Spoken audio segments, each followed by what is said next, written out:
não sei o resultado, não, mas... Não, mas vocês estão dando aula remota desde quando? Desde setembro para cá. E acaba dia 23 de dezembro o semestre, né? Então, provavelmente, o Conselho está deliberando isso hoje. Vai ter 3 semestres em 2021. E aí, provavelmente, o primeiro é remoto, migrando para o híbrido, né? E aí eu estava conversando com a Nath, a dificuldade da gente é colocar as físicas experimentais agora. Como é que a gente vai encaixá-las nesse próximo semestre? Elinando, boa tarde. A proposta aqui na UFPE também é ter 3 semestres em 2020, no próximo ano. Tudo bom, Antônio? A gente vai para esse caminho mesmo. As aulas vão começar dia 18, não, 25, né? 25 de janeiro. Acho que a gente começa na primeira semana de fevereiro. E nesse último semestre, houve aula de física experimental? Não. Né? É totalmente remoto. Pegamos só as teóricas para fazer. Elinando, os meninos podem fazer experimentos em casa, vários experimentos usando o celular com um programa chamado Firefox. Eles fazem um experimento, eu fiz isso com meus alunos. Teve gente que fez experimento do jardim, fez experimento de pêndulo, o celular balançando, tem o software muito bom. Os caras fazem a conta, conferem com software, conferem com relógio. Tem vários experimentos de queda livre. Tá? É um aplicativo muito bom e ele é em português também. É excelente, dá para fazer uma meia dúzia de experimentos tranquilamente. Eu acho que a simulação, principalmente para experimentar o... Não, mas não é simulação, não. É o experimento, não é simulação, não. É fazer o experimento. Fazer o experimento do pêndulo, por exemplo. Perfeito. Entendeu? Não é negócio, não é feito aquele do Arizona, não. É do Colorado. Entendi. É um app que ele usa o GPS do celular, aí, por exemplo, para ver pêndulo. Ele tem tem vários programas com som que você solta, você se amarra 6 ferrinhos numa corda e solta. Aí, quando cada um bate no chão com o seu som, ele grava o tempo e você faz o gráfico. Tem vários experimentos, chama Firefox. PHY e PHOX. Firefox. É muito bom. É para o aluno faz ele faz o experimento. Perfeito. Isso aí pode resolver a Física 1, talvez, né? Eu acho que a função é a mais fácil de resolver. Não resolve tudo, mas resolve uma parte razoável. E tem para ótica, para outros aí tem uns kitzinhos que aí teria que ter que comprar, mas os caras têm que fazer em casa. Tem como. E tem como fazer.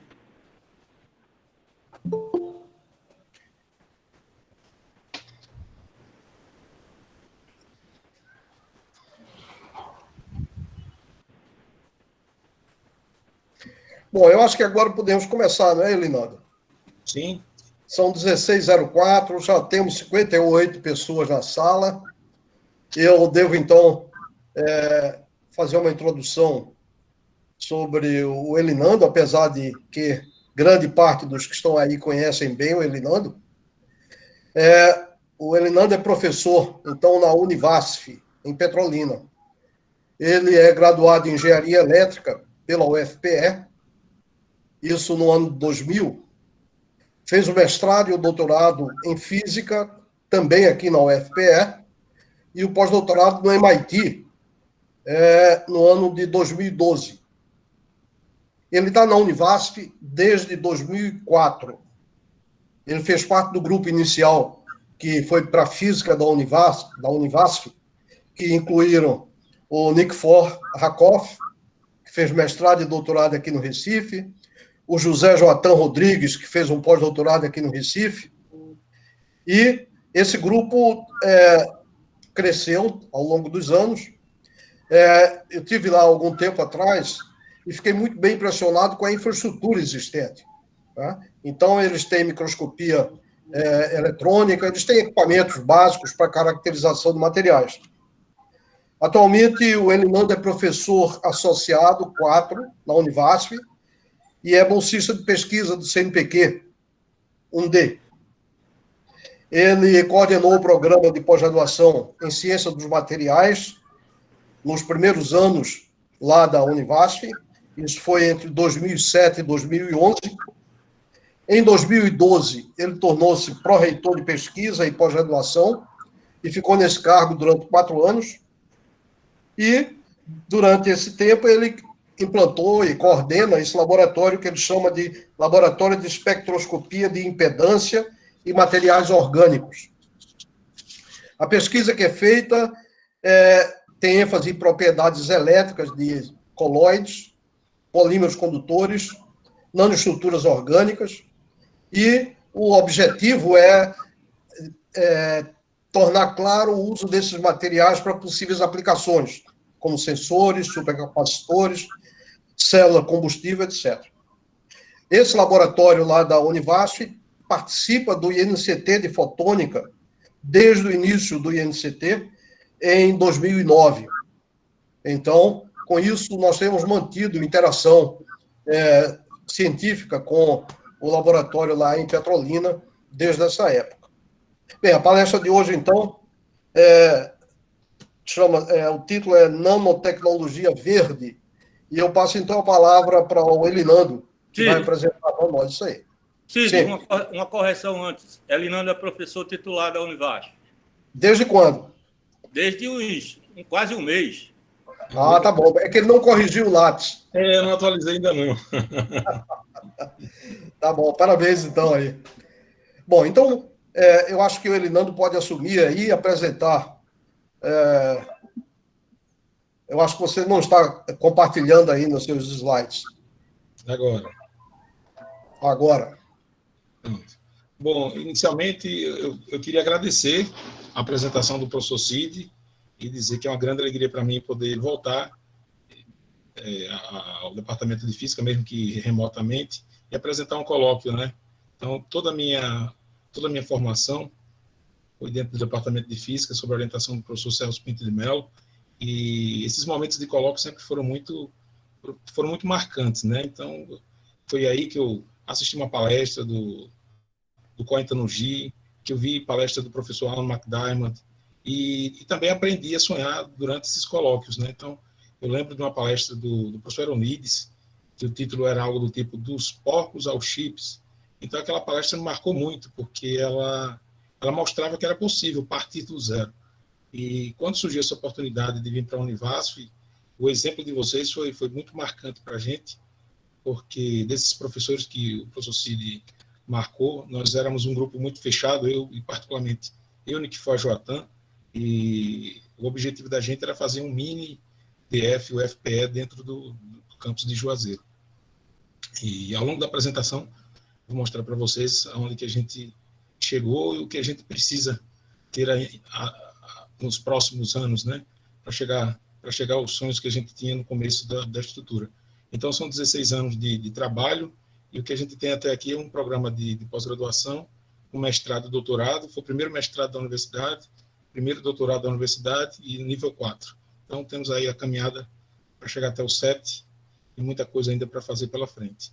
Na palestra de hoje, eu vou falar sobre nanotecnologia verde, e, nesse contexto, vou apresentar os resultados em parceria com vários grupos, em especial os grupos do DF, da UFPE, que foram obtidos nos últimos anos.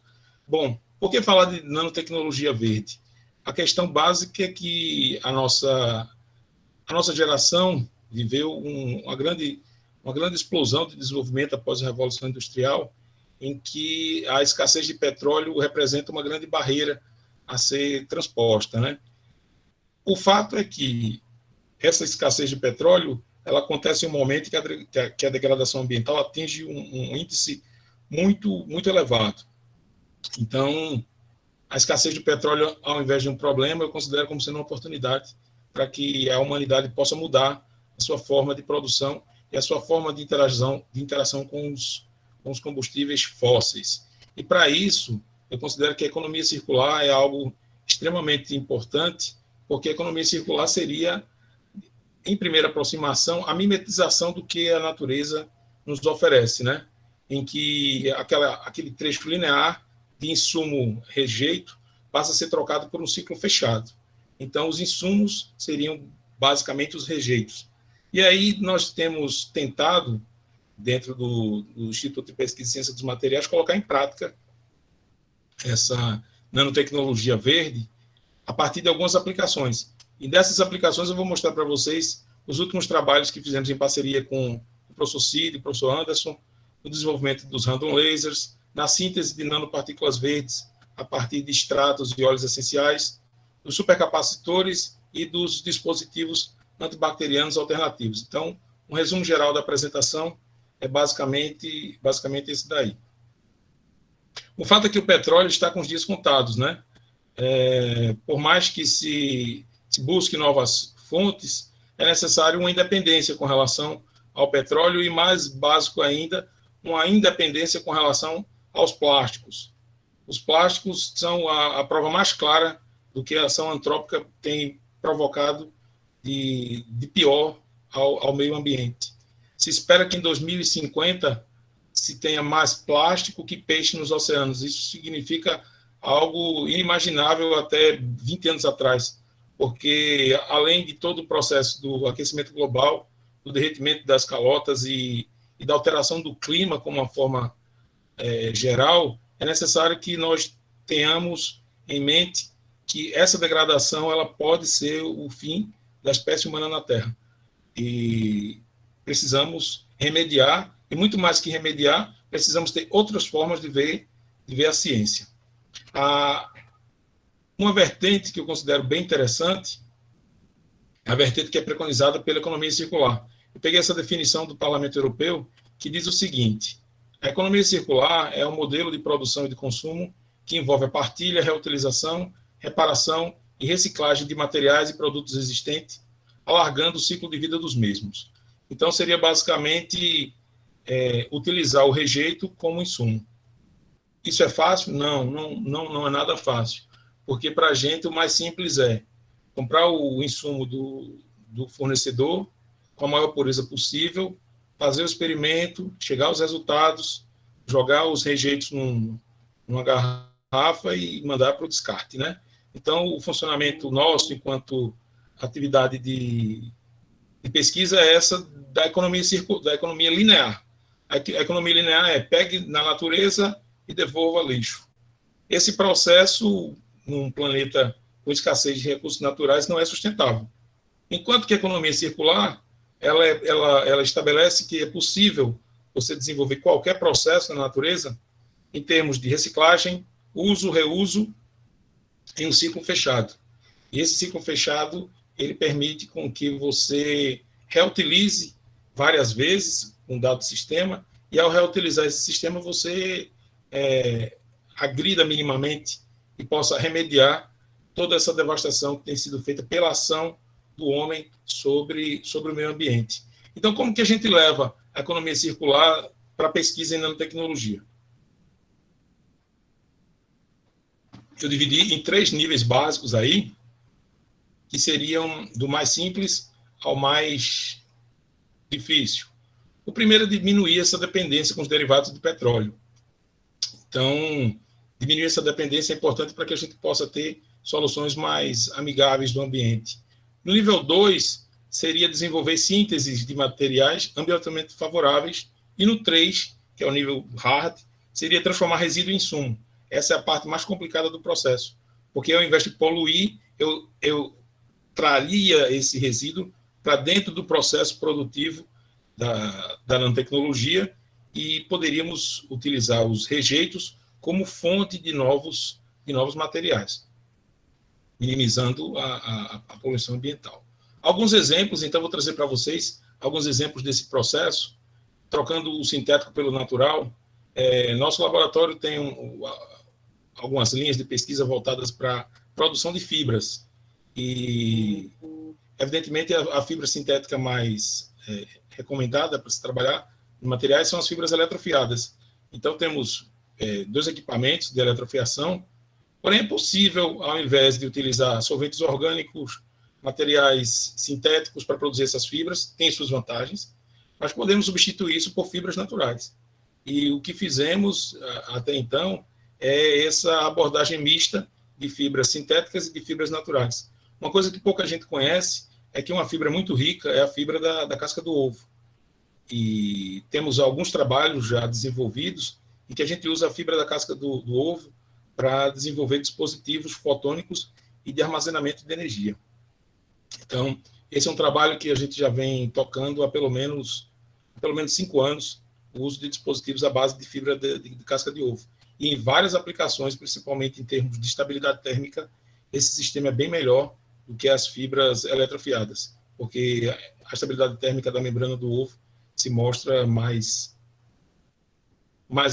bem comportada em algumas condições. E a outra fibra que nós temos interesse, essa colaboração que a gente está iniciando com o professor Sidney, lá da Unesp, é de fazer dispositivos utilizando a fibroína do bicho da seda, que é bem mais promissor do que a própria celulose bacteriana. Então, a nossa intenção é de poder desenvolver esses dispositivos em um curto intervalo de tempo. Utilizando a membrana da casca do ovo, nós já fizemos alguns sistemas, e eu vou apresentar para vocês alguns exemplos deles. O primeiro é utilizando a propriedade de adsorção dessas membranas. Essas membranas têm uma área superficial e uma capacidade de absorver compostos orgânicos muito interessante. Então, o sistema que nós fizemos, o primeiro deles, foi a membrana da casca do ovo absorvendo um corante orgânico. Então, utilizamos o padrão, que é a rodamina 6G, e ao absorver essa rodamina 6G, nós decoramos a superfície da membrana da casca do ovo com microflores de prata. Então, a grande vantagem disso é que você tem meios de ganho, você tem espalhadores também, e o enriquecimento da superfície plasmônica que você coloca na superfície da fibra da casca do ovo, né? Então, naquela figura aqui à esquerda, você consegue perceber a rugosidade, esses pontos brancos são as microflores de prata que a gente colocou sobre a fibra, e essas fibras estão todas em seu conteúdo absorvido das moléculas de rodamina 6G. E aí o que nós percebemos é que é possível produzir random lasers utilizando essa estrutura. Esse trabalho aqui foi feito junto com o professor Anderson, um grupo do professor Anderson, em que nós vimos que, além da membrana da casca do ovo com o corante rodamina 6G, há um limiar, um threshold ali para emissão relativamente baixo, mas ao enriquecer essa estrutura com as microflores de prata, nós conseguimos reduzir ainda mais esse threshold de emissão aqui, ó, como pode comparar entre as figuras A e B, mais claro ainda nessa curva, as curvas em preto são da casca do ovo pura, e das curvas em vermelho são as cascas de ovo decoradas com as microflores de prata. Então, esse resultado aqui mostra que é possível produzir um sistema sólido, flexível, resistente à temperatura, inclusive. É possível se trabalhar com essas membranas em temperaturas próximas a 100 graus, sem nenhum processo de degradação mais acentuado. E é possível, então, você mexer nessas propriedades e obter random laser mais eficiente a partir da decoração dessas estruturas com as superfícies plasmônicas, né? Mas não apenas isso.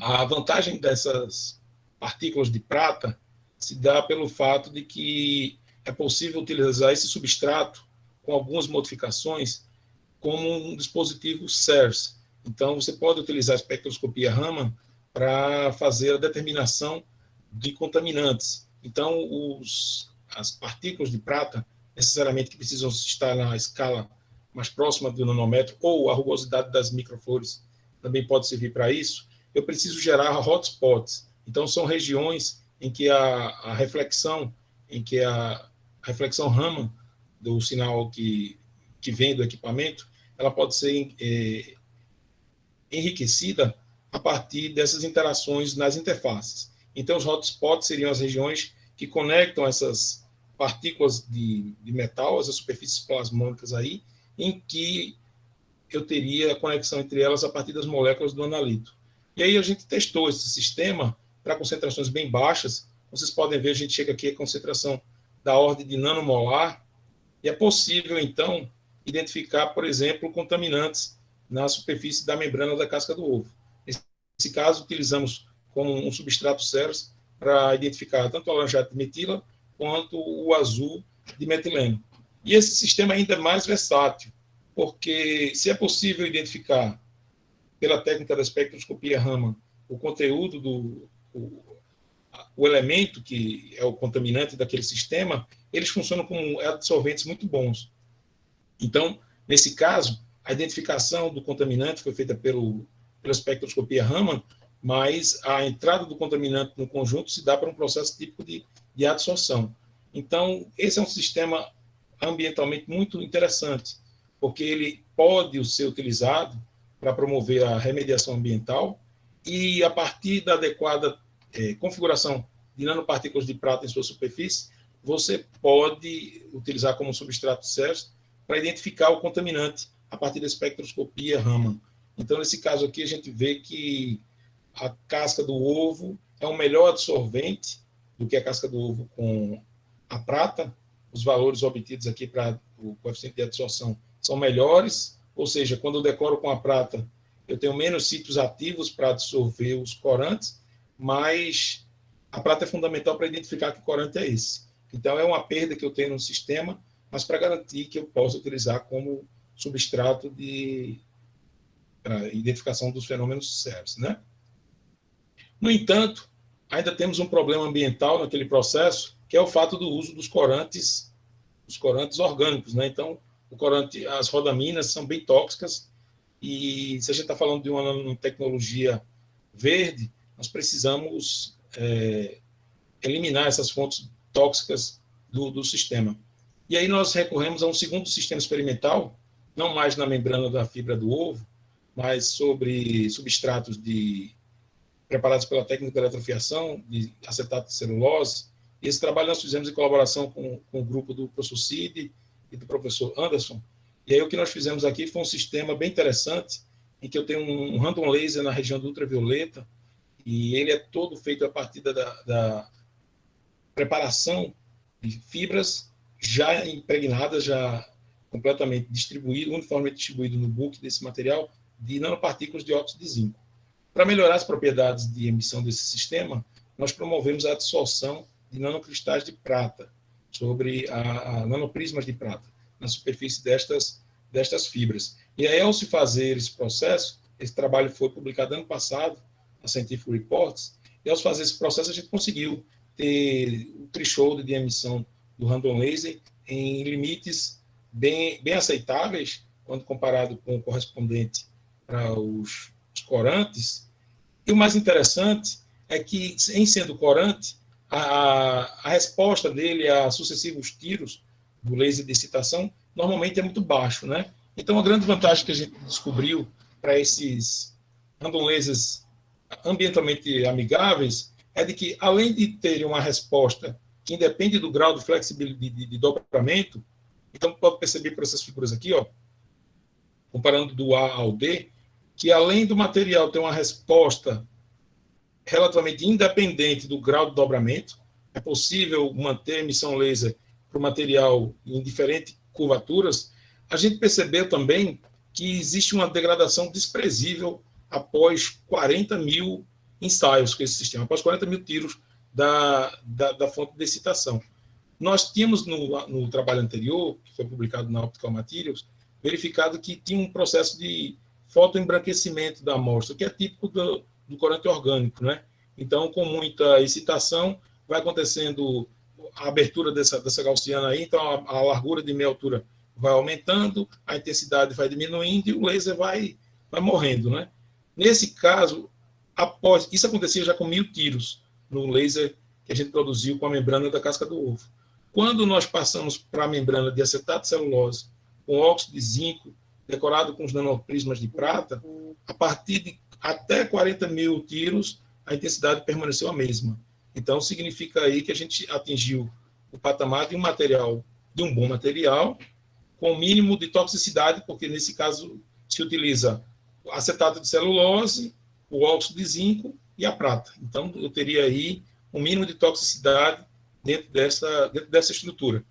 Então, eu considero que esse é um sistema muito interessante para a gente continuar explorando, porque é possível abstrair a condição dos espalhadores, porque esse papel já é feito pelas fibras eletrofiadas. Então, a luz pode ser guiada por dentro das fibras eletrofiadas, e ao ser guiada, você consegue ter o efeito do random laser em meio sólido, em condições bem mais favoráveis, por exemplo, excluindo-se a condição dos espalhadores, que seriam necessários para a emissão num meio líquido, por exemplo. Bom, outro aspecto importante dessa nanotecnologia verde, que temos explorado, isso aqui é o tema de uma tese de doutorado, uma tese de mestrado que estão em andamento agora no laboratório. Nós temos investido tempo também na síntese verde de nanopartículas de prata. Então, existem muitas espécies aqui da caatinga. Esse artigo foi publicado esse ano na Applied Nanoscience, em que nós utilizamos essa planta, o zizipo juazeiro, e preparamos o extrato das folhas dele, e ele é um ótimo agente redutor. Então, nós preparamos nanopartículas relativamente pequenas de prata, utilizando as folhas, do extrato das folhas do zizipo juazeiro, e tivemos resultados bem interessantes. Isso significa que, para essa síntese, já eliminamos aí um reagente analítico. É possível utilizar um meio natural para reduzir essas nanopartículas. E essas nanopartículas tiveram uma atividade antibacteriana muito interessante. Então, como podemos ver aí, estão os alvos de inibição contra Escherichia coli e Staphylococcus aureus. Dá para perceber que as partículas de prata, as nanopartículas de prata sintetizadas têm uma ação antibacteriana bem interessante. Mas mais interessante que isso ainda, esse é o projeto do doutorado que o Jarbas está tocando agora, está entrando pelo 2º ano do doutorado dele, é de investigar óleos essenciais que são ricos nessas moléculas aí, flavonoides, terpenoides, antocianinas e ácidos fenólicos, como agentes de indução do processo de redução, nucleação e crescimento das nanopartículas de prata. Então, temos um elenco de óleos essenciais em que a ideia é usá-las como agente de redução da nanopartícula, mas não apenas isso, porque os óleos essenciais também são típicos agentes antibacterianos. Então, o que nós queremos explorar nesse contexto é não só a síntese da nanopartícula de prata, mas também a sinergia do processo de interação do óleo essencial com a nanopartícula de prata produzida, no intuito de permitir com que essa interação produza materiais com uma ação antibacteriana superior. E no 4º ponto, a energia verde. Eu trouxe aqui um diagrama padrão da literatura, para quem não é acostumado com a área. Esse é o diagrama de Ragone, em que você plota a densidade de energia versus a densidade de potência. E o grande problema que a gente tem hoje no mercado da energia elétrica é que os dispositivos que estão no mercado, eles não são completamente satisfatórios neste diagrama, porque o melhor dispositivo eletroquímico possível seria um dispositivo que tenha alta energia e alta potência. E, na verdade, as nossas baterias, elas estão aqui, baterias recarregáveis, elas têm uma densidade de energia muito boa, mas a densidade de potência é muito ruim. Quando você considera um capacitor eletrolítico, ele tem uma densidade de potência muito boa, porém a densidade de energia é muito ruim. Então, os veículos híbridos, os veículos elétricos, estão agora começando a entrar no mercado com muita força, eles não podem ficar à mercê de uma bateria que descarrega muito rapidamente. Então, eu preciso ter um sistema que dê partida no automóvel, mas que seja rápido para que, por exemplo, a partir da energia da fricção dos pneus ou dos freios, eu consiga recarregá-lo em alguns segundos. Então, eu preciso de um dispositivo que tenha carga e descarga mais rápida do que as baterias. Então, esses dispositivos são chamados supercapacitores. Então, um supercapacitor, idealmente, é um dispositivo que tem a potência de um capacitor, mas a energia de uma bateria. Na prática, não chega a ser exatamente isso daí. Eles têm ainda uma energia muito aquém do necessário. Então, as estratégias de produção de supercapacitores são trabalhar com líquidos iônicos. Esses líquidos iônicos são altamente tóxicos, então vai na contramão da nanotecnologia verde, porque a energia varia com a tensão ao quadrado, né? Como a energia varia com a tensão ao quadrado, todo supercapacitor é limitado a uma tensão abaixo de 1 volt. Então, se você eleva um número menor do que 1 ao quadrado, vai dar menor ainda. Se eu elevo um número ao quadrado acima, eu consigo uma potência bem melhor. Então, a grande barreira é estourar esse 1.0 volt. E aí as pessoas já conseguem produzir supercapacitores de tensão de trabalho de 1.2, 1.3 volts, mas operando líquidos não iônicos. Esses líquidos, como eu disse anteriormente, eles são tóxicos. E em sendo tóxicos, a gente precisa ter soluções para esse problema. Então, se eu quero aumentar a energia de um supercapacitor, eu tenho 2 saídas: energia, 1 meio de CV ao quadrado. Ou eu mexo na janela da energia, da tensão, que basicamente é aumentar a tensão de 1 volt e não degradar o material, ou eu aumento a capacitância do material. Para mexer na tensão, precisa de glove box, precisa de líquidos bem caros, e não tem estrutura para isso, por exemplo, aqui em Juazeiro. Então, o que é que eu posso fazer? Eu mexo na capacitância. Como eu não tenho como mexer no potencial elétrico, um potencial de operação, que é um processo não ecologicamente correto, eu vou ter que mexer na capacitância. E para mexer na capacitância, eu tenho 2 caminhos: a dupla camada elétrica e a pseudocapacitância. Na dupla camada elétrica é aquele processo simples que a gente conhece, de separação de cargas. A separação de cargas é mais efetiva quanto maior for a área disponível. É a velha concepção do capacitor de placas paralelas, né? Se eu tenho uma área 2 vezes maior, eu tenho 2 vezes mais área para ter separação de carga. Então, eu preciso preparar um material que tem uma área superficial muito grande. Só que quando você produz um material que tem uma área superficial muito grande, você cai no impedimento da condutividade elétrica. Eu preciso ter eletrodos para o capacitor que sejam condutores. Se eu produzo um material mega poroso, ultra poroso, esse material tem muita área para separar cargas, mas não tem condutividade suficiente para fazer a corrente elétrica fluir por dentro dele. Então, o grande problema é, eu não consigo apenas com dupla camada elétrica atingir um supercapacitor que tenha boa potência e boa energia. Eu tenho que recorrer à pseudocapacitância. E essa pseudocapacitância, por ser um processo faradaico, é um processo que envolve reações de redução e oxidação. E aí, como resultado, eu consigo ter uma densidade de potência alta, e aquela desvantagem que eu disse da baixa densidade de energia, ela, de certa forma, é controlada quando você faz esse jogo entre a dupla camada elétrica e a pseudocapacitância para produzir um material que não tenha essas limitações de baixa energia, baixa densidade de energia. O problema está no fato de que a pseudocapacitância ela é muito dependente dos derivados do petróleo. Alguns exemplos do que a gente fez até aqui. Esse é um trabalho que eu fiz em parceria com o professor Celso Mello. Nós publicamos esse ano no Journal of Electroanalytical Chemistry. E o que a gente fez foi o seguinte aqui. Nós utilizamos a membrana da casca do ovo, decoramos a membrana da casca do ovo com estruturas do tipo nanotubos de carbono, e aí fizemos a polimerização por cima desse material com o polímero, que no caso foi o PEDOT. E aí obtivemos o supercapacitor flexível sobre a membrana da casca do ovo. Porém, outras estratégias são possíveis. Esse foi um trabalho que eu publiquei em 2018 com o Harib, que agora está no México, em que a gente fez um supercapacitor no papel. Então, pegamos papel lixa, aquela que utilizamos para lixar a parede, para fazer pintura. Fizemos uma coisa bem simples. Fizemos uma esfoliação de grafite na superfície do substrato. Crescemos polímero, condutor sobre ele, polipirrol e polianilina. E aí nós produzimos o supercapacitor. E o que eu achei mais legal de tudo isso é que a gente pôde fazer física de associação de capacitores usando esse sistema.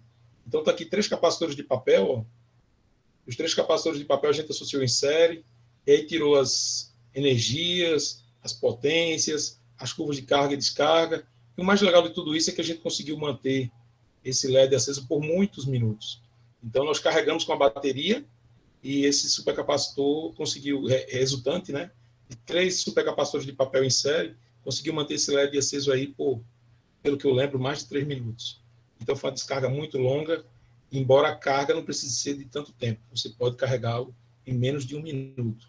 Então, é um sistema que tem um potencial promissor. Ou seja, é possível substituir a bateria do carro por uma folha de papel, que é muito mais leve, que é muito mais eficiente e que é muito mais ecologicamente favorável, né? Outro caminho que nós seguimos foi de fazer o uso de substratos não convencionais para esse sistema. Então, utilizamos o substrato do algodão. Se é preciso, aí entramos na área dos vestíveis, que é um grande requisito agora para a engenharia é produzir, pela internet das coisas, dispositivos e sensores que estejam próximos ao corpo, mas que não precisem necessariamente ser um incômodo para o usuário. Então, se eu produzo uma camiseta que mede a minha pressão arterial, que verifica o meu índice de oxigênio no sangue, que controla a temperatura do corpo e manda essas informações via Wi-Fi para o meu médico, eu consigo fazer esse monitoramento sem estar conectado a nenhum equipamento, está na minha camiseta. E aí esse sistema que nós produzimos é bem legal, porque ele funciona, ele tem múltiplas aplicações. Ele é um aquecedor, então a gente fez o protótipo no indicador da luva ali. Ele é um aquecedor, ele é um antibacteriano e ele é um dispositivo do tipo supercapacitor. E nós utilizamos a fibra de algodão. Então significa que eu não utilizei nenhum substrato polimérico, nenhum outro substrato que seja uma fonte de contaminação para que a gente jogue isso, para que a gente descarte isso na natureza, né? Esse artigo foi publicado em 2018 na ACS, Applied Materials and Interfaces. Então foi um trabalho bem legal que a gente produziu, em que mostra, por exemplo, aqui é bem claro que é possível controlar a temperatura do dedo. Então, a depender da temperatura, depender da tensão que você aplique sobre o dispositivo, você pode regular a temperatura, e esse é um processo bem reversível. Nós conseguimos reproduzir esse resultado em vários ciclos e depois de várias lavagens. Esse trabalho foi bem marcante, porque nós tivemos que aprender até a lavar a fibra, provar que poderia entrar na máquina de lavar e sair e ter as mesmas propriedades que antes. E aí, esse foi o nosso primeiro trabalho nessa área dos vestíveis, né? Mas existe ainda a limitação, porque você está utilizando um polímero condutor, você está utilizando o polipirrol, o PEDOT, são todos aí materiais que têm risco, uma vez que a reação não é completamente 100% eficiente, você ainda tem resíduos de monômero que podem ser agressivos para o meio ambiente. E aí, o que nós estamos fazendo agora no laboratório é tentando produzir o supercapacitor totalmente verde. Como é que esse supercapacitor totalmente verde? Nós estamos, em parceria com o laboratório na Suécia, a gente está tentando produzir um material totalmente derivado de resíduos da agricultura. Então, esse aqui é um exemplo disso daí. Você pode partir de casca de amendoim, a partir da pirólise da casca de amendoim a diferentes pressões e temperaturas, você pode produzir um material com área superficial da ordem de 1.000 metros quadrados por grama. E aí esse material tem aquele velho problema que eu falei. Quanto mais poroso, menos condutor. E aí esse é um problema que nós estamos enfrentando neste momento, de produzir um carbono mesoporoso, mas um carbono mesoporoso dopado. Porque a grande vantagem do carbono dopado é de que ele tem os microporos, macroporos, mesoporos aqui, que permitem com que os íons possam migrar para dentro e para fora da estrutura e possam se separar numa velocidade boa, mas que tem a contribuição da pseudocapacitância inerentemente nele. Então, o primeiro passo da nossa colaboração está sendo no seguinte sentido: o pessoal lá está produzindo esse carbono poroso hierárquico, e os resultados já são bem promissores. A gente está tendo área superficial muito boa para os materiais que nós estamos produzindo em parceria. Ainda não testamos nenhum supercapacitor com esse carbono poroso hierárquico, ele está chegando pelo correio, espero eu, essa semana ainda.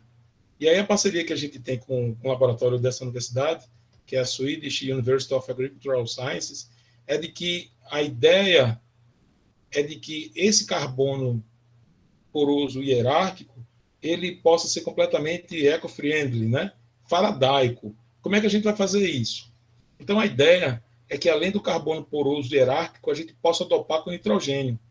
Então, o momento nosso do trabalho é de justamente utilizar uma fonte. Essa universidade, esse grupo, ele tem uma experiência com a produção de carbono poroso para absorção de metais. E aí a gente está fazendo essa interação para poder migrar também para os supercapacitores.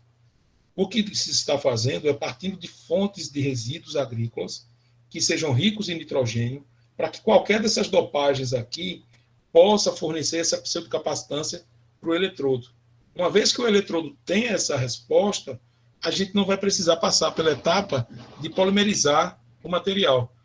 Teríamos em apenas um passo, nós teríamos a possibilidade de fazer a dopagem com nitrogênio e incorporar para esse sistema a pseudocapacitância requerida.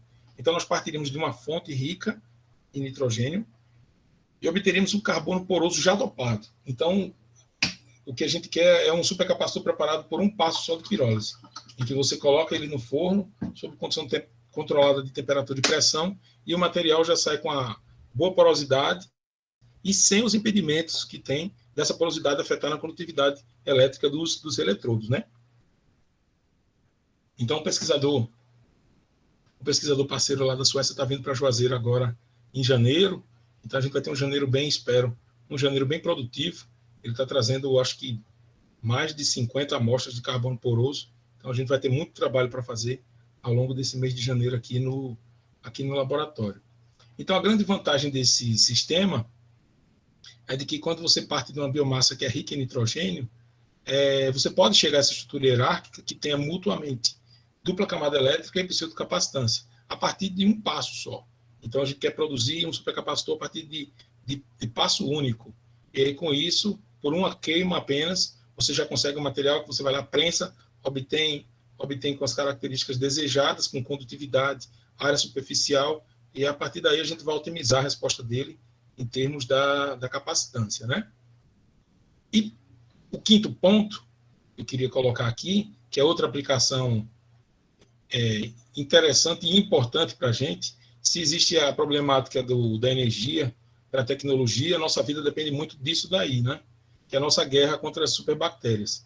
Então, estamos vivendo a pandemia da Covid, mas as UTIs estão sofrendo outro tipo de problema. Os imunossuprimidos normalmente morrem por falência múltipla devido a infecções generalizadas dessas superbactérias.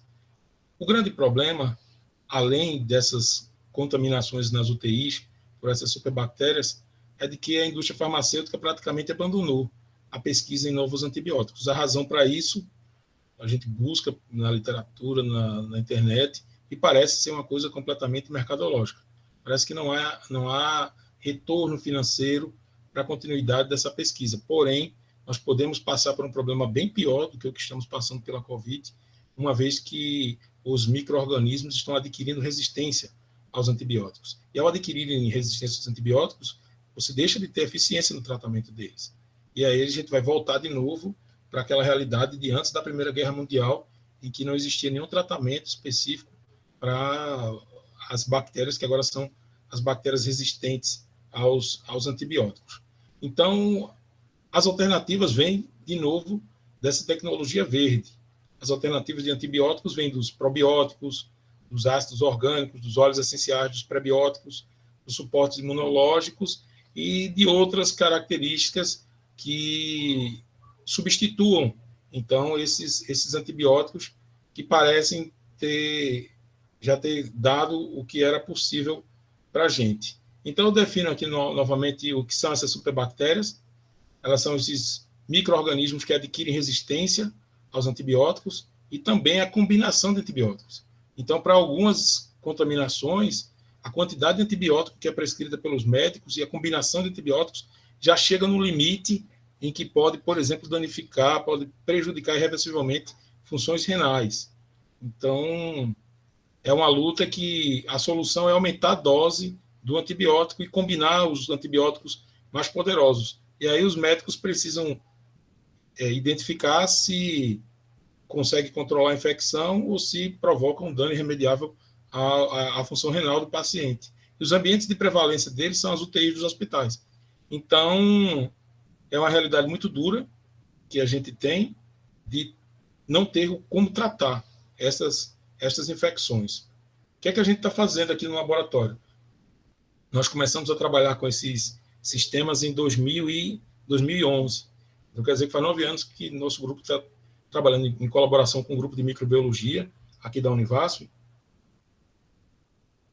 E nós conseguimos alguns avanços que são bem interessantes. Uma coisa que nós percebemos foi de que as bactérias elas têm uma interação eletrostática muito grande com superfícies positivamente carregadas. E a superfície, por exemplo, do polipirrol oferece carga positiva. Como nós trabalhamos muito com polipirrol para os supercapacitores, então nós passamos a produzir esse polipirrol e a modular também a carga na superfície dele por campo elétrico. E aí os resultados que nós obtivemos são bem interessantes, porque eles mostram que é possível produzir curativos inteligentes elétricos. Então, esses curativos inteligentes elétricos seriam curativos a serem colocados no leito do ferimento e acelerada a sua ação a partir de um potencial elétrico. Normalmente, quando se fala de potencial elétrico para matar bactéria, você fala de 40 mil volts, mas ninguém vai colocar 40 mil volts na pele do paciente. No nosso caso, nós trabalhamos com a condutividade do substrato para tensões da ordem de 1 volt. Então, aplicamos 1 volt no sistema, e ao aplicar 1 volt no sistema, eu vou mostrar esse resultado para vocês. Essas infecções, elas conseguem ser controladas em intervalos de tempos muito curtos. Então, nessa dinâmica de tentar os materiais mais baratos e mais naturais possíveis, nós buscamos na natureza algumas opções. Então, não tem dinheiro para comprar reagente, vamos buscar na natureza. E aí, um sistema que se mostrou bem melhor do que os equivalentes analíticos é essa Calotropis procera aí. Tem muito no sertão, em Recife também, tem muito deles. É uma plantinha que a flor abre e aí as sementes saem flutuando. Muita gente, tem muitos nomes, não sei como que chama nem aqui nem em Recife, mas ela é Calotropis procera. A vantagem dela é que são tubos cilíndricos abertos. E esses tubos cilíndricos abertos, eles têm uma área superficial muito interessante e é muito fácil de trabalhar com esse material. Então, o que a gente fez? Nós recobrimos esse material com polianilina. Essa imagem aqui é bem interessante. Está aqui o tubo, na figura D, está aqui o tubo aberto, e na figura F, o tubo aberto recoberto de polianilina. E a polianilina, em estado de dopagem ácida, é a polianilina verde, né? Ela tem uma atividade antibacteriana muito interessante. Então, nós produzimos um material sobre substrato natural que pode ser utilizado como enxerto para se colocar em ferimento e que tem uma atividade antibacteriana muito interessante. Então, como vocês podem ver aqui, o tubo da Calotropis procera, que é esse branquinho aqui, ó, ele não tem aula de inibição nenhuma. Então, esse material não é antibacteriano. Mas quando eu dopo com a polianilina, esse material, a aula de inibição, ó, 20 milímetros de inibição, 24 milímetros de inibição, que já é considerado uma inibição forte, quer dizer que é um agente antibacteriano forte. E aí, quando se faz esse tratamento com a polianilina, o que se vê é que você consegue tratar esses ferimentos, essas contaminações. No caso, não fizemos ainda nenhum ensaio em seres vivos, tudo em placa de Petri, tá? E aí, esses ferimentos ou essas infecções aqui, ó, teríamos aqui 10 elevada a 8, 10 elevada a 6 a 10 elevada a 8, unidade de colônia formadora de CFU. E o que a gente vê é que quando você impregna com a polianilina, você consegue fazer um tratamento de 4 horas e eliminar totalmente as colônias de Escherichia coli. Após 3 horas, você consegue eliminar completamente as colônias de Staphylococcus aureus. Parece ser um resultado bom, mas já vou mostrar para vocês que é melhor. Existem ainda outras possibilidades de melhorar esse sistema. Então, nós fizemos aqui, nesse artigo de 2018, nós fizemos a dopagem, ao invés de dopar com ácido clorídrico, utilizar analíticos mais agressivos, a gente fez dopagem com derivado de líquen. Então, nós produzimos um sistema equivalente, mas dopando com ácido úsnico. Esse ácido úsnico aí, ele é um antiviral e um antibacteriano. E aí a gente trabalha sempre nessa sinergia, né? De produzir um dispositivo que possa usar a dopagem do ácido úrgico para mudar o nível de dopagem da polinilina, mas também o ácido úrgico como sendo um agente, os cristais do ácido úrgico continuam em solução, como agente antibacteriano. E aí nós produzimos essas matrizes porosas aqui de polinilina com ácido úrgico, com a ação antibacteriana bem interessante. E o resultado que eu digo a vocês que é melhor do que o anterior é justamente aquele que eu havia falado no começo, de que quando nós colocamos o campo elétrico, nesse caso é de 1 volt, nós temos aqui a população das bactérias, ao colocar esse potencial elétrico de 1 volt, a placa de controle mostra a quantidade de colônias que permanece viva após o tratamento. Sem tensão, sobrevivem praticamente todas as colônias. Com tensão, placa limpa. Acabou tudo lá dentro. E aí o que acontece? O que acontece é que, como esse substrato tem um bom grau de porosidade, aqui são imagens da superfície do polímero que a gente deposita no substrato, quando ele está carregado positivamente, ele funciona como excelente agente adsorvedor de bactéria. Então, ó, na figura A, você tem aqui o Escherichia Staphylococcus aureus, biofilmes de Staphylococcus aureus depositados em cima do substrato, e na figura B, várias unidades formadoras de colônia aqui de Escherichia coli. Esse processo é acelerado quando você aplica um potencial elétrico no sistema, porque você modula a carga da superfície do polímero. E ao modular a carga da superfície do polímero, isso permite com que você acelere muito. Aqueles halos de inibição que eu mostrei para vocês, ó, eles são totalmente dependentes. Quanto maior o halo de inibição, maior a ação antibacteriana. E aí dá para perceber aqui, ó, quanto maior o potencial elétrico, V0, V1, V2. 1 volt, 2 volts, 0 volts. Quanto maior o potencial elétrico, maior o halo de inibição. Ou seja, eu consigo, a partir de um mesmo material, eu consigo fazer com que ele se torne mais ou menos antibacteriano. E aí, o que é mais interessante de tudo é que, quando você faz os ensaios, a gente estava falando de 3, 4 horas, né? Se eu faço um tratamento com 2 volts, se o paciente tem lá uma infecção dominante lá com, por exemplo, o MRSA, que é o Staphylococcus aureus resistente à meticilina, nesse caso, você consegue inibir completamente essa infecção em 30 minutos. Então, eu passei de um patamar de 3 ou 4 horas para 30 minutos. E esses 30 minutos aqui, ele é o suficiente para zerar o número de colônias de Staphylococcus aureus no meio. E aconteceu uma coisa interessante. Esse artigo ele foi submetido para essa revista, foi publicado no ano passado, e aí o revisor do trabalho achou muito interessante isso daí, e aí entrou em contato comigo para a gente colaborar. A ideia, e já funcionou muito bem, é uma professora da Carnegie Mellon University. Já funcionou muito bem. O que é que ela fez? Ela conseguiu, a partir de folhas de grafeno, mexer na carga superficial, fazendo diferentes funcionalizações. Então, ela vai desde a carga negativa alta a carga positiva alta. E ela testou a possibilidade do que a gente está dizendo. Eu só tenho carga positiva, mas ela conseguiu funcionalizar do negativo ao positivo. E ela percebeu que, quando a carga é positiva, quanto maior a carga positiva líquida, maior o efeito antibacteriano. Quanto mais negativa, mais você induz o crescimento de bactérias lá dentro. Então, a depender dessa modulação, você pode chegar na situação em que você tem um potencial ótimo de inibição dessas bactérias no meio. Então, a gente começou uma colaboração, estou esperando as amostras dela chegar para a gente testar aqui, e a ideia é que a gente controle essa carga superficial de folha de grafeno para produzir esse antibacteriano. Não, o trabalho dela ela já fez para bactéria, de forma planctônica, né? O que ela quer agora é que a gente aplique para remover biofilme. Um grande problema das UTIs é que a infecção está nos catéteres. Então, as bactérias vão lá, você foi lá, limpou o chão, limpou tudo, mas essa colônia está dentro do catéter.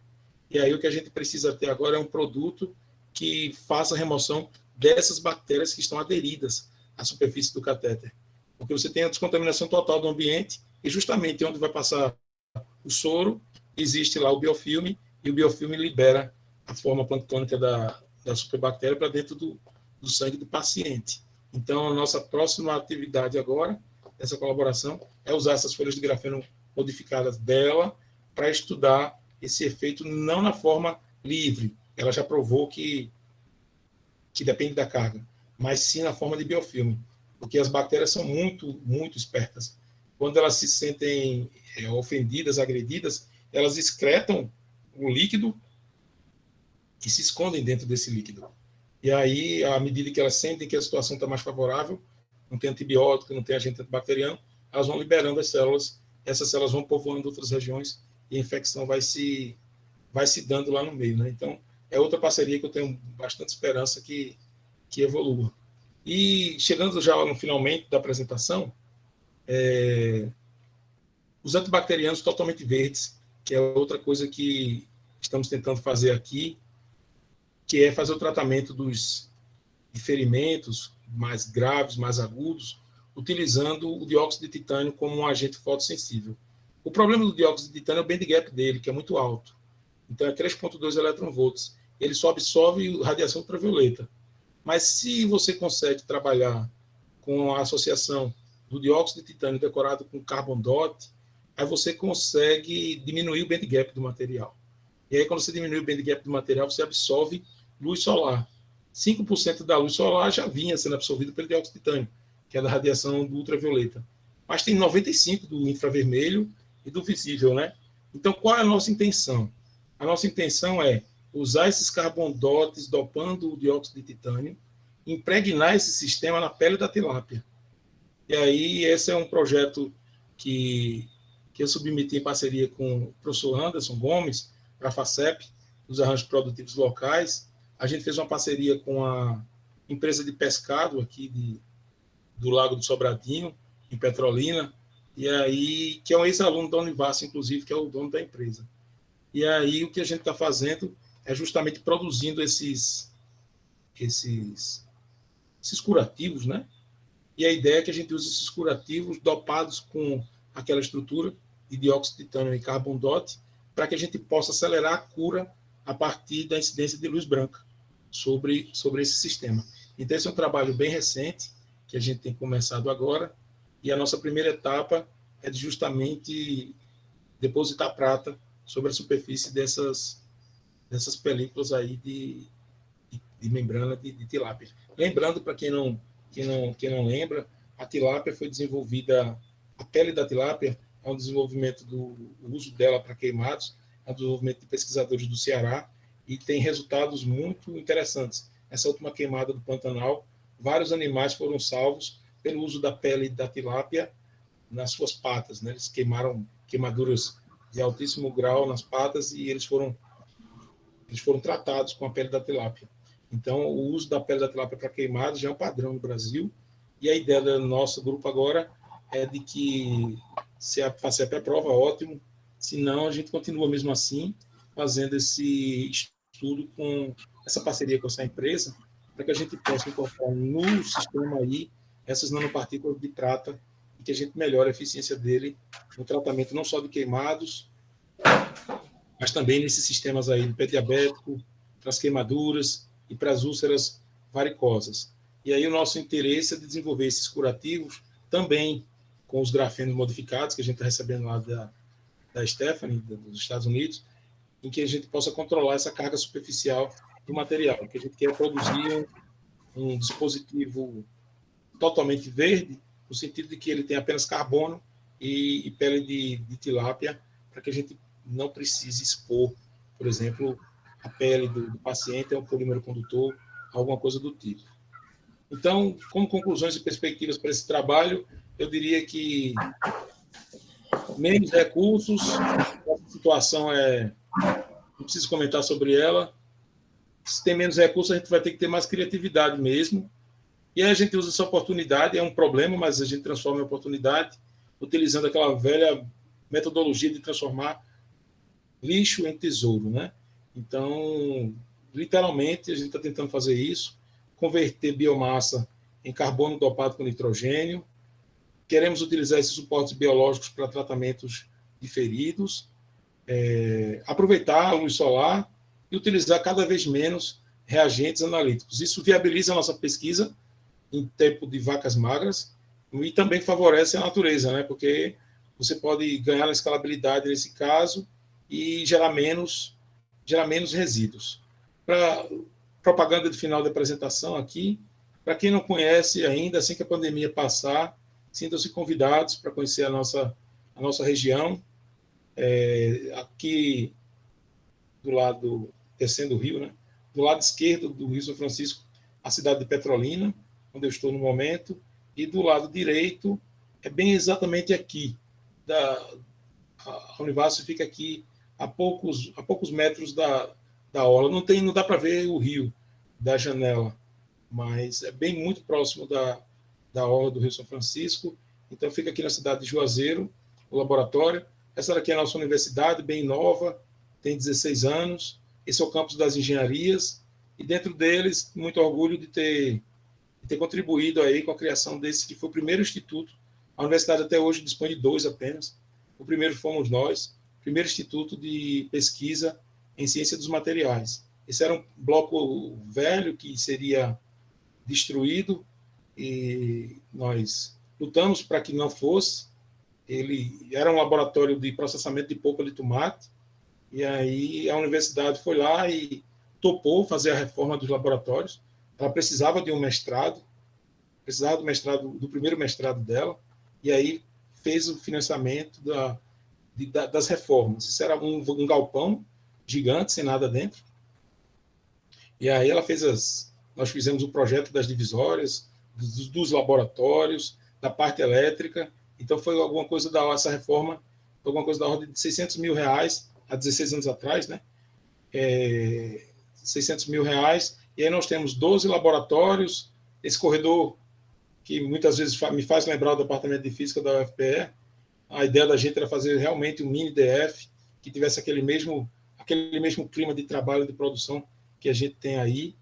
E aí a gente tem 12 laboratórios divididos entre multiusuários e laboratórios dedicados. Então tem um corredorzinho aqui de impedância, tem outro corredor de ótica, que eram do Joatan e do Niquifor. Como o Joatan foi para o Sergipe, ficou apenas com o Niquifor agora. E a gente fez um puxadinho aqui, essa parte nova, nessa terceira foto, que é a nossa criogenia. Então, a gente aprovou na FINEP uma fábrica de nitrogênio. A gente produz nitrogênio para toda a universidade e para quem precise também.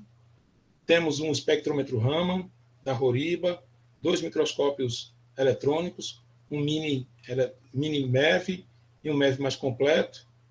Temos, esses aqui são fotos do meu laboratório lá de impedância. Temos analisadores de impedância, potencial zeta, tamanho de partícula, UV visível, loquinho gerador, em geral, equipamentos para preparação e síntese de materiais. E nessa terceira foto ali, marcado no chão, com 60 mil volts, a nossa máquina de eletrofiação, que foi adquirida pelo INCT de Fotônica, que muito tem nos apoiado desde o começo do Instituto até hoje, né? É ali que... Essas são as 2 máquinas, essas 2 capelas, são as 2 máquinas que a gente faz a eletrofiação. Segunda-feira, assim que chegar as encomendas do professor Cid, a gente vai estar lá produzindo mais fibras para mandar para a UFPE, para a gente continuar nosso trabalho. Então, obrigado, foi uma grande honra falar para vocês, uma grande honra falar para os meus mestres, que é uma foto de um dia muito alegre do nosso grupo. Nós trouxemos o professor Timothy Suaga para Juazeiro, ele veio de Boston para cá, então ele fez um workshop de nanobiotecnologia. Então foi um dia que ficou bem marcado para a gente na história do laboratório. Então está aqui o nosso site, o Twitter e o Instagram. E mais uma vez, muito obrigado pela atenção. Muito obrigado, Elinando. Vamos abrir o microfone para aplaudir então a palestra do Elinando.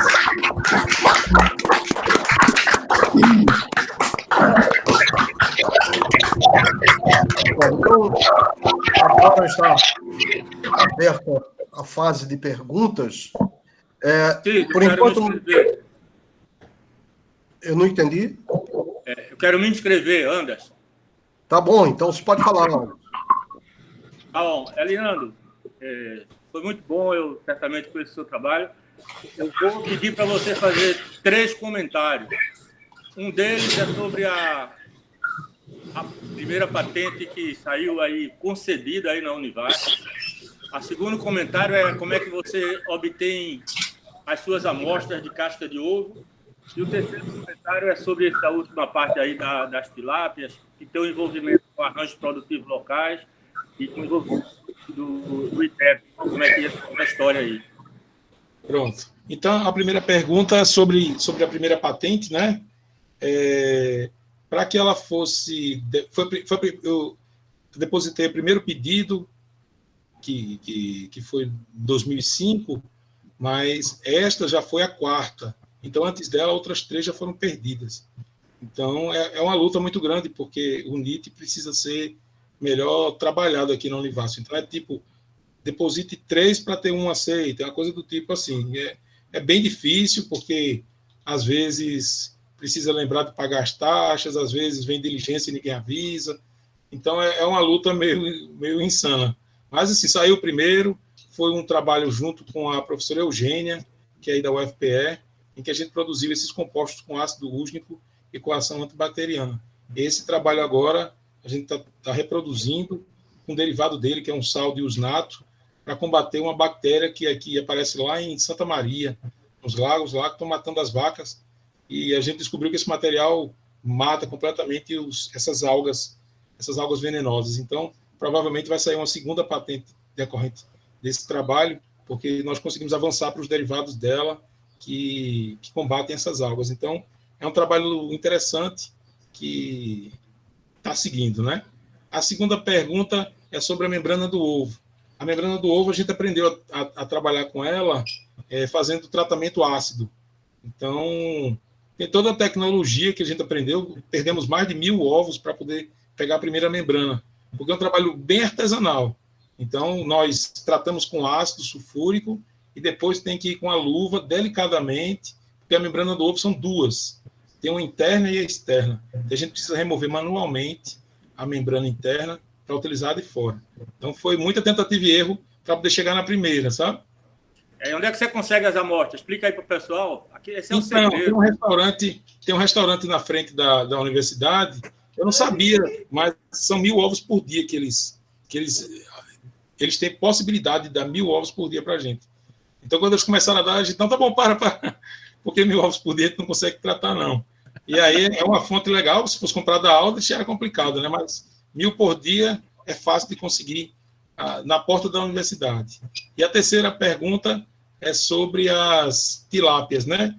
Esse aluno fez, se não me engano, zootecnia na universidade e abriu uma empresa de um criatório de tilápias. Então, ele tem a cabeça aberta para esse negócio de inovação. E esse projeto começou pelo Anderson, na verdade, né? O Anderson ligou e disse, olha, Leandro, tem um projeto aí de APL aberto pela FACEP, eu acho que dá para entrar com aquele esquema das tilápias. E aí tinha 15 dias para fazer o projeto. Foi tudo corrido, a gente mandou no prazo, e esse estudante apareceu no caminho, porque a gente precisava ter uma ligação com a empresa. Então, esse será um projeto tocado pelo ITEP, pela Univasf e pela empresa de pescados aí. Então, a ideia é que a gente possa, pelo ITEP, identificar a contaminação da pele com mercúrio, que é um problema grave, pela Univasf, produzir os dispositivos, e pela empresa, que a gente possa fazer essa parceria, né, do arranjo produtivo local aqui e agregar valor para a pele da tilápia. Espero que dê certo. Ok. Alguma pergunta? Eu tenho uma pergunta relativa à sua última transparência. Você coloca aqueles carbon dots. O que é aquilo? São grafene quantum dots? É isso? Na verdade o que nós temos feito é uma sequência, até que não definimos exatamente o melhor, mas os resultados mais promissores são feitos por queima hidrotérmica da casca da romã. Então, nós conseguimos partículas de poucos nanômetros a partir da queima da casca da romã. Só que a gente verificou que o tamanho depende da fonte também. Então, a gente está nesse problema no momento. Tem o lugar certo para comprar romã. Então, é mais complicado do que do que se imagina.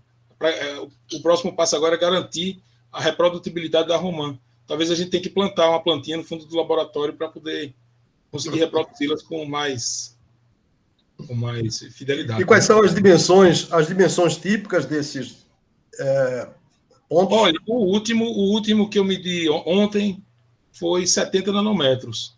Então, eu não posso chamar de quantum dot, porque tem que ser na faixa dos 10 nanômetros, né? Então, a gente ainda tem que melhorar um pouquinho o procedimento de síntese hidrotérmica dele para poder, afinar essa coisa. Eles são esféricos ou são placas? Então, nós não temos o AFM.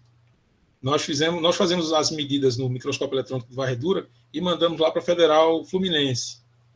E conseguimos ter imagens por AFM dessas partículas. Elas são esféricas.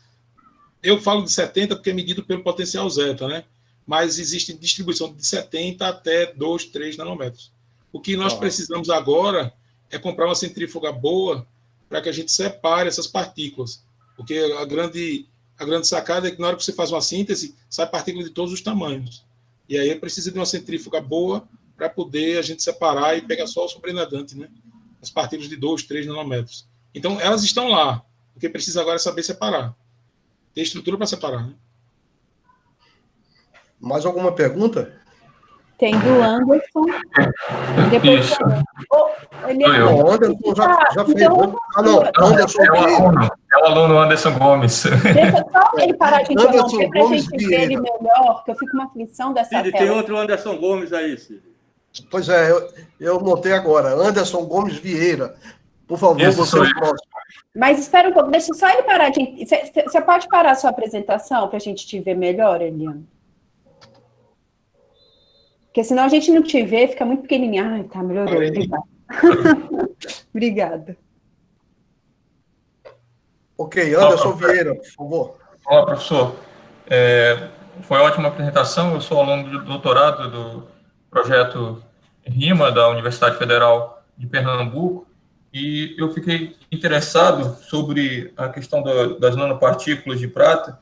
Eu gostaria de saber qual foi a técnica utilizada para verificar a questão da propriedade antibacteriana, porque eu sou no projeto RIMA, nosso foco é justamente gerar, no doutorado, teses que trabalhem com novos dispositivos, novas técnicas de combate antibacteriano, antimicrobiano, né?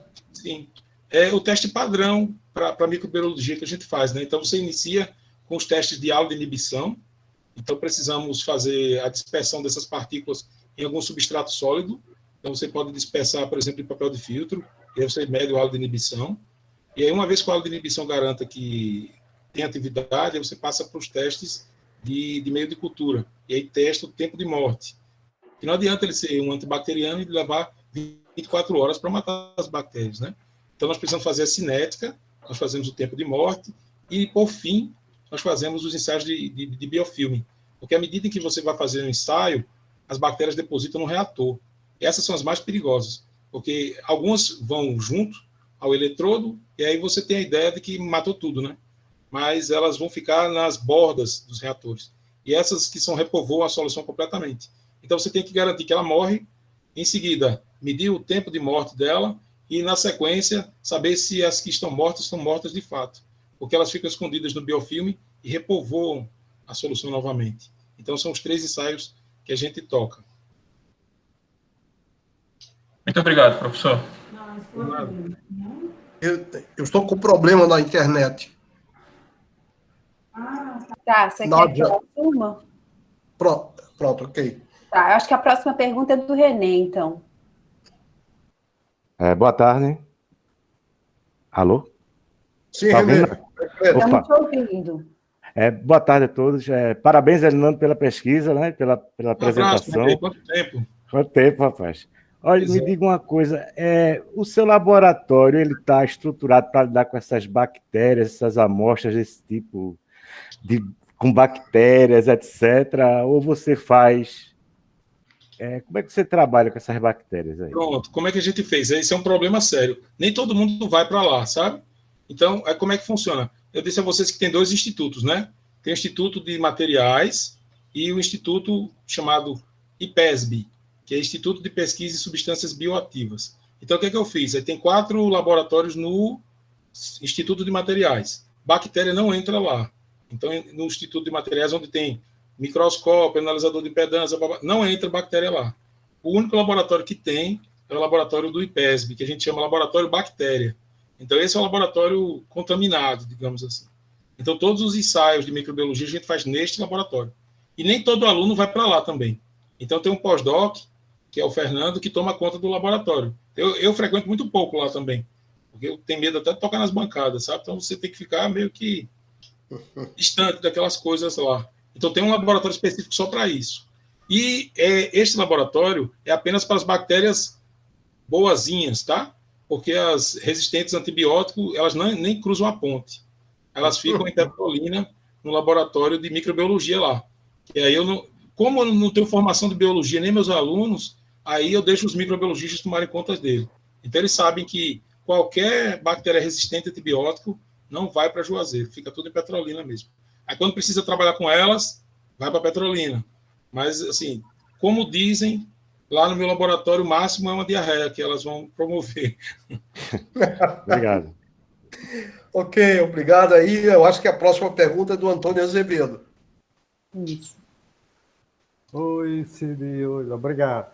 Elinando, eu não sei, vocês estão me ouvindo?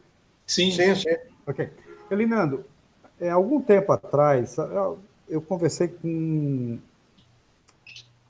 Ele é suíço, não é suíço, ele é austríaco. Ele é casado com uma professora da botânica da UFPR.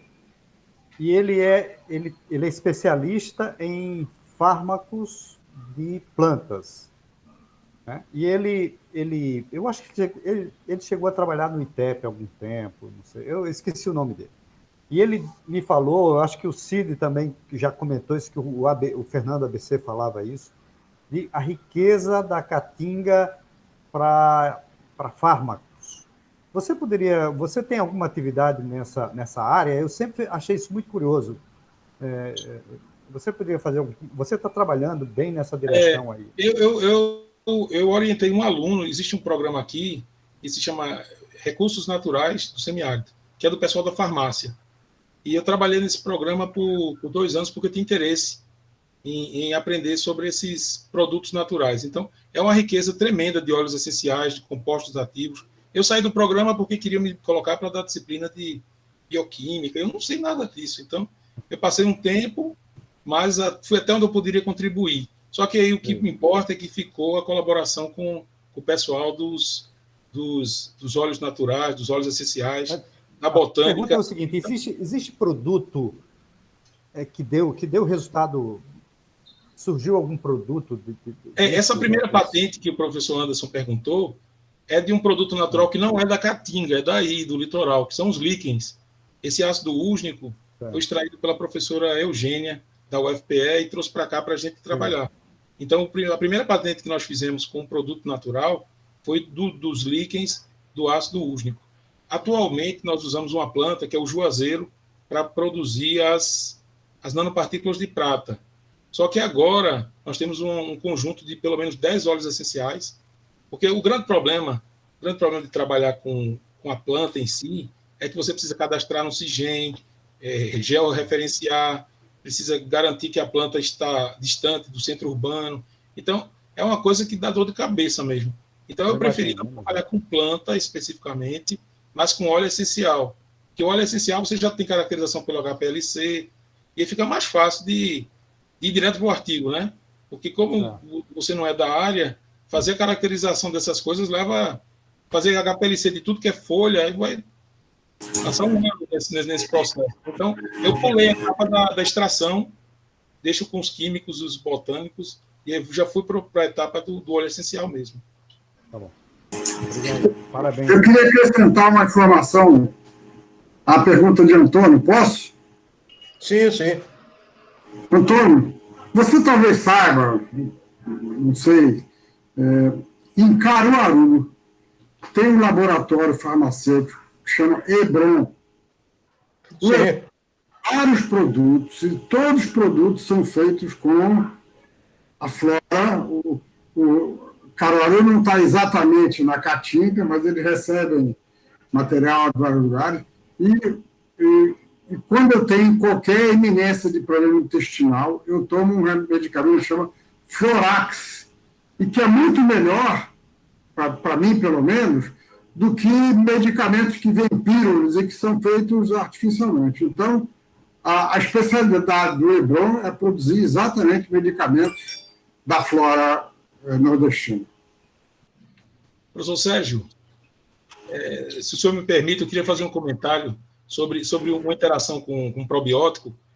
Nós fizemos um experimento, foi publicado na revista, uma revista simples, não teve de fator de impacto baixo, mas eu acho o trabalho bem interessante, que nós encapsulamos o probiótico dentro da fibra eletrofiada. E a gente conseguiu ver isso pela microscopia eletrônica de varredura. E aí a gente conseguiu preservar por dias ele vivo lá dentro, porque a gente colocou dentro da fibra um alimento para que ele se preservasse naquela condição. Então, é possível fazer o melhoramento desses probióticos utilizando, por exemplo, essa técnica aí de eletrofiação. É uma das coisas que a gente tem interesse de colaborar também com esses probióticos, né, que o pessoal vem explorando tanto. Porque você aumenta o tempo de prateleira dele. O grande problema é você consumir algo que está além do tempo e já está inativado. E aí a ideia seria fazer um melhoramento por técnicas de encapsulação para que você aumente o tempo de prateleira dos probióticos. Acho que é uma outra... Eu queria perguntar a você se tem alguma indústria local aí em Juazeiro e Petrolina de fármacos naturais. Se tem alguma... Ou já tem? Não. Como dizem, aqui é muito polarizado nessa coisa da vinicultura e da caprinocultura. Então, em termos de polo industrial aqui, realmente está crescendo agora um pouco mais essa parte da piscicultura, né? Mas parceria com a indústria aqui é complicado. Ok, mais alguma pergunta? O Antônio quer perguntar, mas... Antônio, novamente. Sim, mais uma. Sim. Elinando, mais uma pergunta. Você comentou da Calotropis procera. Sim. E aí eu lembro que ela é comum no sertão. Eu nasci no sertão e conheço ela. Ela tem, além daquelas que a gente chama, ela é uma seda que ela solta. Exatamente. Ela tem um nome que não sei o que de leão, que ela serve para espalhar a semente pelo vento. E aí você usa aquela seda, aquela fibra para usar, não é isso? Para o seu produto. Sim. Agora, ela tem um látex que é extremamente viscoso, e eu lembro que os meus avós usavam aquilo para curar ferimento de animais. Então, por exemplo, uma vaca às vezes sofria e eles botavam aquilo e sarava com uma rapidez impressionante. O látex dessa coisa aí. Você sabe dizer se ela é usada também? Olha, eu fiz revisão sobre isso na época que a gente estava fazendo o artigo, e eu vi que eles usam folha, semente, mas eu não vi nada de látex, não. Tá bom. Do látex não identifiquei nada, não. Mas é seguramente uma das plantas mais impressionantes e que ela se adapta a regiões mais secas do Nordeste. Né? Ela é sempre verde, é impressionante. Ela sempre chamou a atenção. Não precisa de água, não. Obrigado, Ale. Ok, mais alguma pergunta? Bom. Já choveu um pouquinho aí, Elinando? Professor Sérgio, olha, eu estou apresentando o seminário, vou dizer a temperatura. 31,5 graus a temperatura aqui agora. Está um dia ameno. Porque normalmente é bem pior. Está muito quente, não chove faz tempo. Tá bom. Então, eu acho que não tem mais nenhuma pergunta, Elinando. Quero aproveitar, então, para lhe agradecer mais uma vez por ter aceito vir fazer essa palestra e pela apresentação e pela presença de todos aqui. Então, Vamos dar mais uma salva de palmas para o Elinando pela excelente palestra.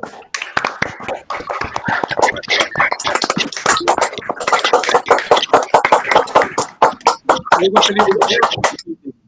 gostaria de dizer só rapidamente que é uma grande alegria para mim poder voltar e apresentar esses resultados e dizer que ele é inspirado aí na figura de vocês, professor Sérgio, professor Cid, professor Anderson, meu mestre, professor Celso, que está ali assistindo. Então, dizer que vocês são uma referência muito forte na minha vida. Elinando, muito obrigado, então. Até uma próxima. Um abraço. Valeu, Elinando. Bom fim de semana aí para todo mundo ali.